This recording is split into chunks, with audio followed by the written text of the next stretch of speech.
கல்வாரி சமாதானத்தின் தொனி காலை தியான நேரத்திற்கு உங்களை ஆண்டவராகிய இயேசு கிறிஸ்துவின் இனிய நாமத்தில் அன்போடு வாழ்த்தி வரவேற்கிறேன். ஆண்டவராகிய இயேசு கிறிஸ்து இந்த பூமியில் இருக்கும் பொழுது அநேக அற்புதங்களை செய்தார். இன்று காலையும் தேவனுடைய ஜனமே, உங்களுடைய வாழ்க்கையிலும் ஒரு அற்புதம் நிகழாதா என்று எதிர்பார்ப்போடு நீங்கள் இந்த தியான நேரத்துக்கு வந்திருக்கக்கூடும். மத்தேயு எழுதின சுவிசேஷம் 8ஆம் அதிகாரம் 2, 3 வசனங்களில் நாங்கள் இவ்விதமாய் காண்கிறோம். அப்பொழுது குஷ்டரோகி ஒருவன் வந்து அவரை பணிந்து, ஆண்டவரே, உமக்கு சித்தமானால் என்னை சுத்தமாக்க உம்மால் ஆகும் என்றார். இயேசு தமது கையை நீட்டி அவனை தொட்டு, எனக்கு சித்தம் உண்டு, சுத்தமாகு என்றான். உடனே குஷ்டரோகம் நீங்கி அவன் சுத்தமானான்.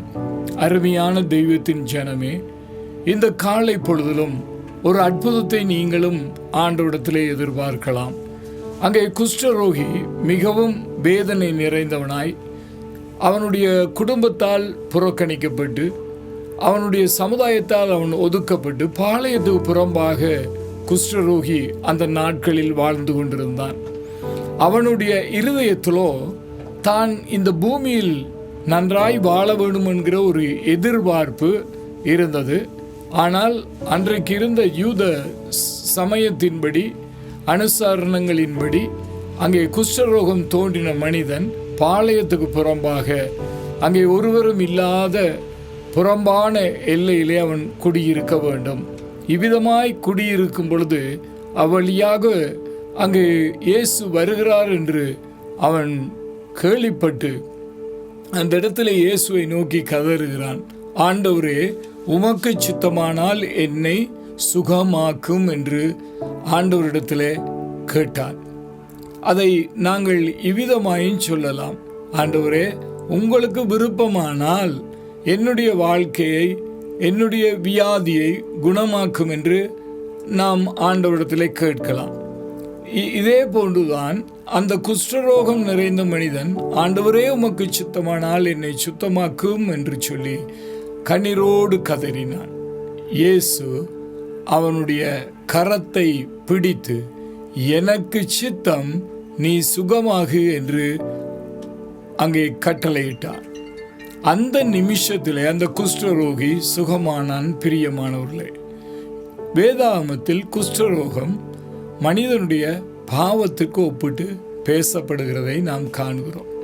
மனிதனுடைய வாழ்க்கையில் பாவத்தோடு வேதனை நிறைந்தவர்களாய், சஞ்சலம் நிறைந்தவர்களாய் நாங்கள் வாழ்ந்து கொண்டிருக்கிறோம். இப்படியான நிலையில் இருக்கிறவர்களுக்கு இயேசுவால் வாழ்வளிக்க முடியும். இயேசு கிறிஸ்து தேவகுமாரன். அவர் மனித சாயலாய் இந்த பூமிக்கு வெளிப்பட்ட தெய்வம்.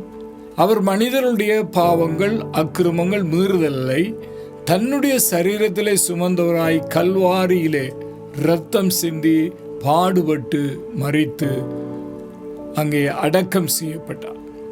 3ஆம் நாள் அவர் உயிரோடு எழுந்து இன்றைக்கும் ஜீவனுள்ளவராயிருக்கிறார். அன்பு சகோதரனே, சகோதரியே, இன்று காலை இந்த குஷ்டரோகியைப் போல இயேசுவை நோக்கி நீயும் பார்ப்பாயானால், கூப்பிடுவாயானால், அந்த இயேசு உங்களுக்கும் அற்புதம் செய்ய ஆயத்தம் உள்ளவராயிருக்கிறார்.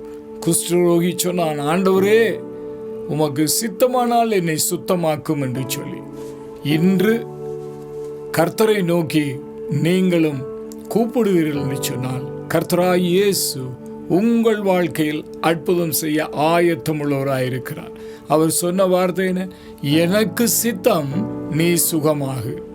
இன்று எங்களை பார்த்து, உங்களை பார்த்து அதே இயேசு கிறிஸ்து இந்த காலை பொழுதிலும் சொல்கிறார், நீ படுகிற வேதனை, நீ போய்கொண்டிருக்கிற துன்பம், துயரம், வியாதி எதுவானாலும், ஆண்டவரே, உம்முடைய சித்தம் என்னை சுகமாக்கும் என்று கதறுவீர்கள் என்று சொன்னால், அந்த இயேசு எனக்கு சித்தம் உண்டு, நீ சுகமாகு என்று அன்போடு கூறுகிறார். இயேசு அன்புள்ள தெய்வம்.